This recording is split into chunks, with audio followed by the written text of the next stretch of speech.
Welcome friends, I'm your host from EG Education Zone.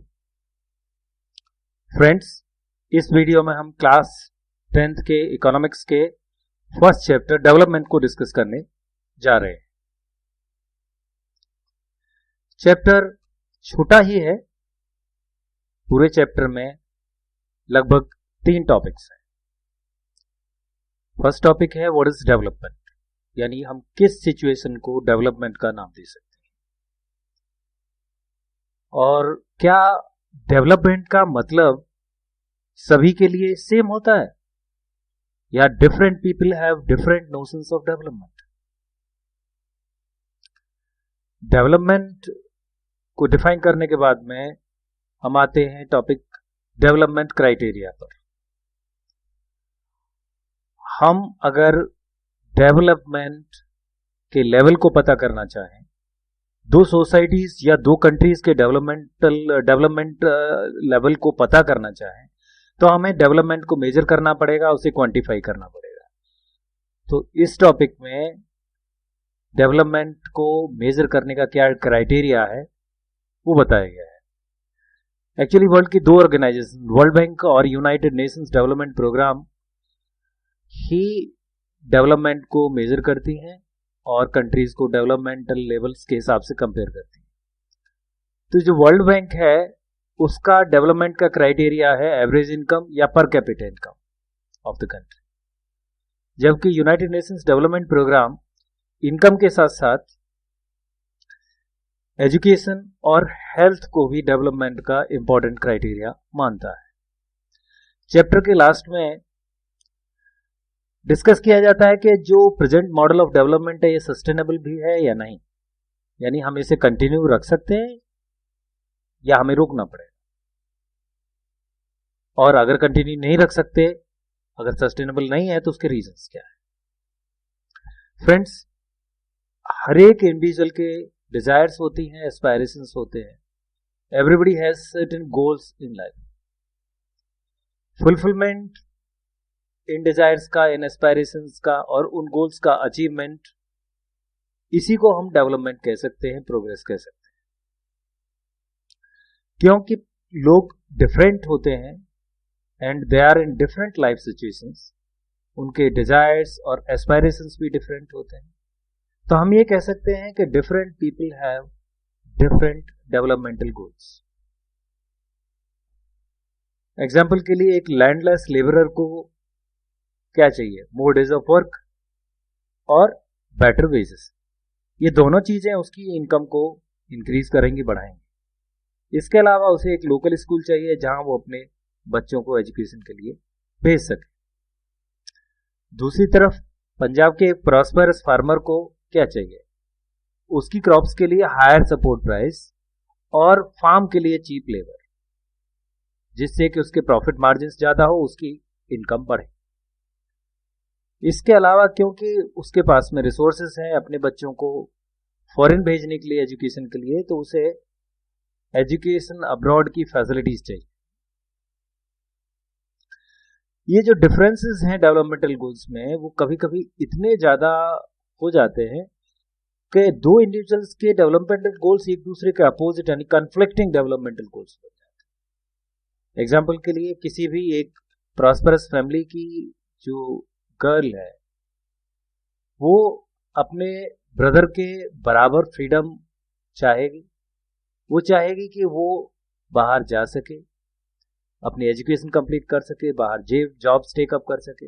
इसके साथ साथ में वो ये भी चाहेगी कि उसका जो ब्रदर है वो उसके हाउस होल्ड वर्क में शेयर करे। लेकिन ब्रदर को ये चीजें शायद पसंद ना आए। इनफैक्ट कभी कभी तो ऐसा होता है कि जो चीज एक के लिए डेवलपमेंट है वो दूसरे के लिए डिस्ट्रक्शन हो सकती है, दूसरे के लिए डिस्ट्रक्टिव हो जाती है। फॉर एग्जाम्पल, एक इंडस्ट्रियलिस्ट को ज्यादा इलेक्ट्रिसिटी चाहिए, इसलिए he will bat for big dams, यानी वो बिग डैम्स के फेवर में रहेगा। लेकिन जो लोग बिग डैम्स की वजह से डिस्प्लेस हो जाते हैं, दे माइट रिजेंट दिस, उनको ये बुरा लगेगा और वो प्रेफर करेंगे small check dams, because big dams actually submerge a lot of land. और जो उस लैंड में रहने वाले लोग हैं उनकी लाइफ से डिस्टर्ब हो जाएंगी और उनको वहां से डिस्प्लेस होना। डिफरेंसेस के साथ में डेवलपमेंटल गोल्स कॉमन भी हैं लोग, और जो मोस्ट कॉमन गोल है सभी के लिए डेवलपमेंट का वो है मोर इनकम। आप लैंडलेस लेबरर ले लीजिए या पंजाब का प्रॉस्पेरस फार्मर, वो सभी मोर इनकम के लिए काम करते हैं। लेकिन इनकम के साथ साथ कुछ और भी चीजें हैं ह्यूमन लाइफ के अंदर जो उसकी लाइफ को क्वालिटेटिवली बेटर करती है, जो अच्छा कर बनाती है। For example equal treatment, freedom, respect of others and everybody without exception, reject discrimination, यानी भेदभाव सभी को बुरा लगता है। तो इस तरह से हम कह सकते हैं कि डेवलपमेंट एक मिक्स ऑफ गोल्स है। यहां पे वर्किंग वुमेन की बात करें तो वर्किंग वुमेन की जो टॉप डेवलपमेंटल प्रायोरिटी होगी वो होगी a safe and secure environment, because safe and secure environment actually enables her to get a work outside, यानी उसको अलाउ करता है बाहर जाके काम करने के।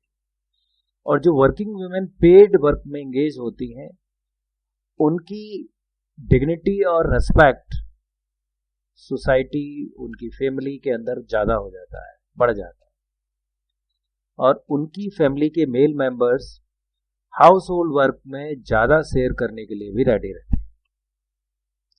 तो एक तरह से एक वर्किंग वुमेन के लिए safe and secure environment top most developmental priority है।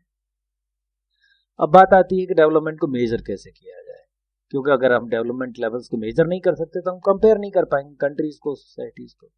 तो जैसे पहले ही रेफर किया गया है, पहले मेंशन किया गया है कि वर्ल्ड बैंक जो है वो एवरेज इनकम और पर कैपिटा इनकम को क्राइटेरिया मानता है, और इसी के बेसिस पर उसने वर्ल्ड के कंट्रीज को 3 कैटेगरीज में डिवाइड किया हुआ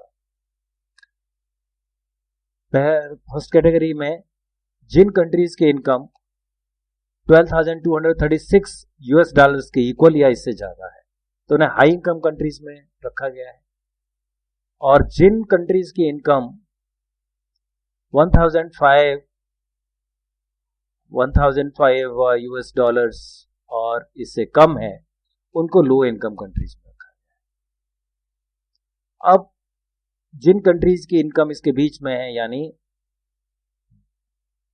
more than $1,005 and less than $12,236, इनको हम मिडिल इनकम कंट्रीज की कैटेगरीज में रखते हैं। जो इंडिया की इनकम है रफली पर कैपिटा इनकम वो है अराउंड $1,840, तो इंडिया को हम लो मिडिल इनकम कंट्रीज की कैटेगरी में रखते हैं। अब यूनाइटेड नेशंस डेवलपमेंट प्रोग्राम मानता है कि इनकम के साथ साथ हेल्थ और एजुकेशन भी डेवलपमेंट के क्राइटेरियाज हैं, important criterias. UNDP infant mortality rate और लाइफ एक्सपेक्टेंसी को हेल्थ का मेन इंडिकेटर मानता है, और इसी तरह से लिटरेसी रेट और नेट अटेंडेंट रेट को एजुकेशन का मेन इंडिकेटर मानता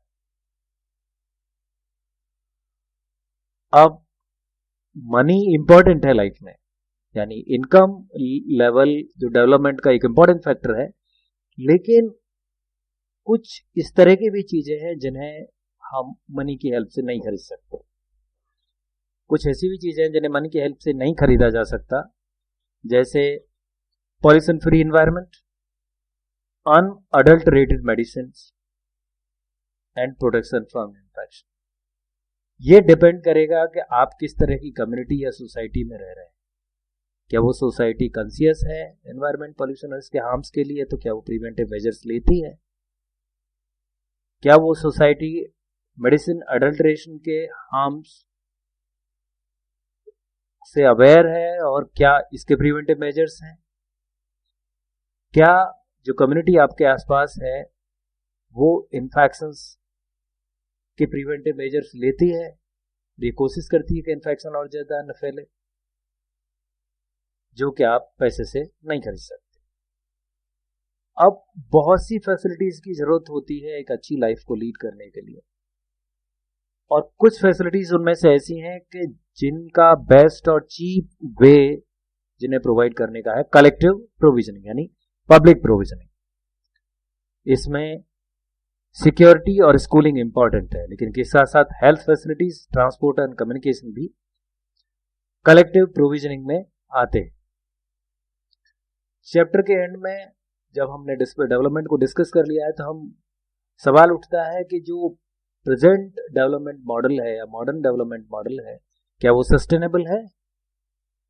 क्या हम सस्टेन कर सकते हैं उसे? तो आंसर है नो, नहीं। तो इसके रीजंस क्या हैं?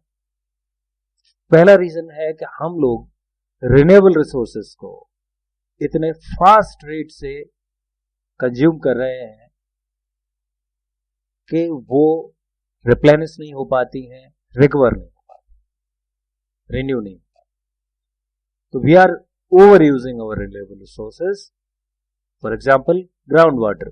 सिमिलरली नॉन रिन्यूएबल रिसोर्सेज को भी हम इतने फास्ट रेट से कंज्यूम कर रहे हैं, यूज कर रहे हैं कि वो जो हम टाइम एक्सपेक्ट कर रहे थे कि इतने टाइम के बाद एग्जॉस्ट हो जाएंगे, उससे बहुत पहले एग्जॉस्ट हो जाएंगे।